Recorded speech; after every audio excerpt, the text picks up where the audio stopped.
মমতা ব্যানার্জিকে তীব্র আক্রমণ ইব্রাহিম সিদ্দিকীর।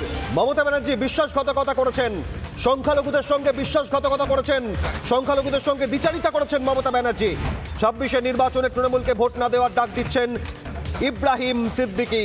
স্বচ্ছ ভোট হলে মমতা ক্ষমতায় থাকবেন না, বিস্ফোরক দাবি পীরজাদা ইব্রাহিম সিদ্দিকীর। স্বচ্ছ ভোট হলে মমতা ক্ষমতায় থাকবেন না, বিস্ফোরক দাবি পীরজাদা ইব্রাহিম সিদ্দিকীর।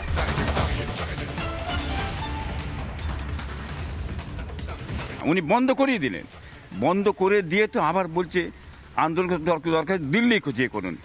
দিল্লি যদি যে আমরা আন্দোলন করব তাহলে ভোটটা ওনাকে দিল্লি যেতে দিতে বলেন না। উনি সংখ্যালঘু ভোটটা পশ্চিমবাংলা কেন দিচ্ছেন আমাদের কাছ থেকে?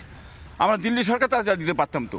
তাই ইনাকে বসে আমাদের লাভ কি হলো? মানে বলছেন যে মমতা বন্দ্যোপাধ্যায়কে ভোট দেওয়ার থেকে দিল্লি সরকারকে ভোট দেওয়া ভালো।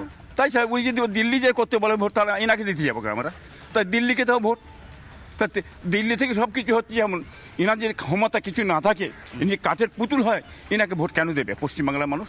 দিয়ে লাভ কি আছে? না, আপনি বলছিলেন মমতা বন্দ্যোপাধ্যায় বিশ্বাসঘাতকতা করেছেন, পুরোপুরি বেইমানি করছেন। কেন কেন বলছেন এটা? বিশ্বাসঘাতকতা উনি বলেছিলেন আমি ক্ষমতার সম্পদ ফিরিয়ে দেবো, এ কথা বলেছিলেন উনি। বলে সে সম্পদটা ফিরিয়ে দেওয়া দূরের কথা, উনি একটি আন্দোলন করতে মানা করছেন।